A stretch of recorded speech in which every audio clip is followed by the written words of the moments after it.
अस्सलाम वालेकुम व्यूवर्स, कैसे हैं आप सब। उम्मीद करती हूँ आप सब लोग ठीक ठाक होंगे, खैरियत से होंगे। Welcome to cooking call channel. जैसा कि आज के टाइटल में आपने पढ़ ही लिया होगा, आज हम बनाने वाले हैं ढाबा स्टाइल मूंग दाल रेसिपी।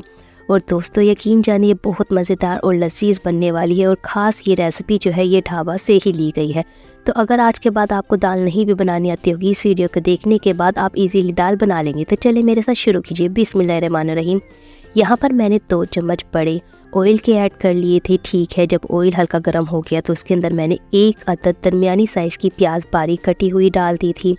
अब यहाँ पर हमने प्याज को अच्छे से ब्राउन फ्राई कर लेना है। और यहाँ पर मेन बात बताती चलूँ, इस सालन में हम प्याज को ज़्यादा फ्राई नहीं करेंगे। ठीक है, बिल्कुल लाइट सा हमें यहाँ पर ब्राउन करेंगे। फिर यहाँ पर प्याज जो थी हमारी ब्राउन हो रही थी तो साथ ही यहाँ पर मैंने गरम मसाला ऐड कर लिया था, जिसके अंदर एक छोटा सा कड़ी पत्ता था। ठीक है, दालचीनी, लौंग, काली मिर्चें और ज़ीरा। अब हम इसको भी साथ फ्राई कर लेंगे अच्छे से कि हमारा जो गरम मसाला है वो ब्राउन हो जाए और जो हमारी प्याज है वो लाइट ब्राउन हो जाए। ठीक है, और जैसा कि मैंने आपको स्टार्ट में बताया कि आप कोशिश कीजिएगा कि आपकी प्याज जो है वो ज़्यादा ब्राउन हमने यहाँ पर नहीं करनी है। इससे क्या होगा कि हमारा जो सालन है उसका टेस्ट जो है वो चेंज हो जाएगा। फिर यहाँ पर हम बार बार चम्मच हिलाते जाएंगे, ये इस वजह से कि हमारी जो प्याज है वो ज़्यादा ब्राउन ना हो जाए, जो हमें कलर चाहिए वो आ जाए, जैसा कि आप यहाँ पर वीडियो में देख रहे हैं।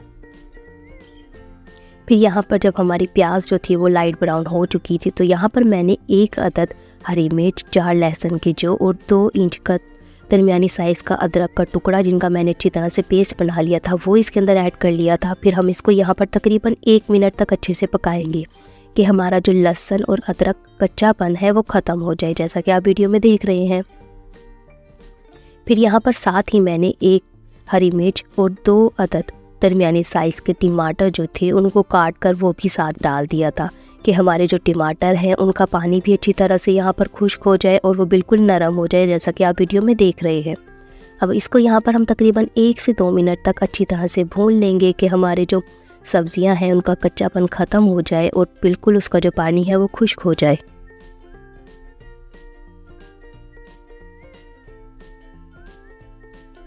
फिर यहाँ पर हम मसाला जात में ऐड करेंगे 1 चम्मच नमक, 1 चम्मच धड़ा मिर्च, 1 चम्मच सुर्ख लाल मिर्च का पाउडर, आधा चम्मच हल्दी और 1 चम्मच पिसा हुआ धनिया और 4 अदद गोल साबुत लाल मिर्चें। ठीक है, फिर यहाँ पर हम इनको अच्छी तरह से मिक्स कर लेंगे और हम इनको अच्छी तरह से यहाँ पर पकाएंगे तकरीबन 1 से 2 मिनट तक कि हमारे जो मसाला जात का कच्चापन है वो ख़त्म हो जाए और हमारे मसाला जात अच्छी तरह से भुन जाए।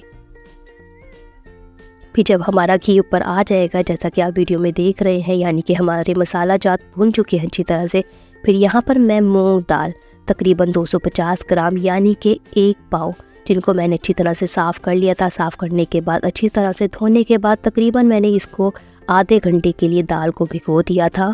फिर उसको भिगोने के बाद मैंने इसको अच्छी तरह से छान कर धो लिया था। धोने के बाद हम इसमें ऐड कर लेंगे। तो आपने भी दाल जो है मूंग की उसको तकरीबन आधे घंटे तक भिगोने के लिए रख देना है। फिर चम्मच की मदद से अच्छी तरह से इसको मिक्स कर लेंगे। मिक्स करने के बाद यहाँ पर मैंने 1 कप पानी ऐड कर लिया था। अब पानी मैंने 1 कप क्यों ऐड किया, वो इस वजह से क्योंकि हमने आधा घंटा हमारी दाल जो थी उसको पानी में अच्छी तरह से भिगो लिया था। तो उससे क्या हुआ था कि हमारी दाल तकरीबन नरम हो चुकी थी। फिर चम्मच की मदद से हम इसको अच्छी तरह से मिक्स कर लेंगे। मिक्स करने के बाद हमने जो हमारा जो चूल्हे की आंच है उसको दरमियानी साइज़ पर आपने ठीक है रख देना है, यानी कि मीडियम।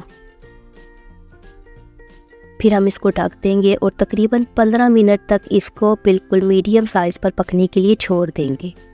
इससे क्या होगा कि हमारा पानी जो है वो भी बिल्कुल खुश्क हो जाएगा और हमारी दाल भी है वो भी पक जाएगी अच्छे से। जब हमारा घी आ जाएगा, जैसा कि आप वीडियो में देख रहे हैं, माशाल्लाह से हमारी दाल हो चुकी है रेडी। मैंने तकरीबन 15 मिनट के बाद इसको चेक किया था, हमारा पानी बिल्कुल खुश्क हो चुका था और दाल बिल्कुल रेडी हो चुकी थी।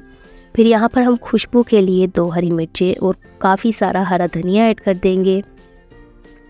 और यहाँ पर आपने चूल्हा जो है बिल्कुल बंद कर देना है क्योंकि हमारी दाल हो चुकी है रेडी, घी हमारा ऊपर आ चुका है।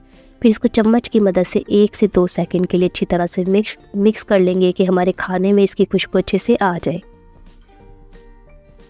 अब देखें माशाल्लाह से हमारी दाल हो चुकी है रेडी। तो चले अब हम इसको मैं बर्तन में निकालती हूँ, फिर आपसे मिलती हूँ। ये ले जी, माशाल्लाह से हमारी दाल हो चुकी है रेडी, बिल्कुल ढाबा स्टाइल की। और इसकी खूबसूरती के लिए इसके ऊपर मैंने अदरक की कुछ स्लाइसेस डाल दिए थे और धनिया जो था वो गार्निशिंग के लिए डाल दिया था। और यकीन जाने ये बहुत मज़ेदार और लजीज रेसिपी है और ये ढाबा की रेसिपी है, तो आप लोगों ने भी इसको लाजमी से ट्राई करना है। और अगर आपको मेरी वीडियो अच्छी लगी हो तो मुझे लाइक और सब्सक्राइब कीजिए। और अभी के लिए मुझे दीजिए इजाज़त। अल्लाह हाफिज़।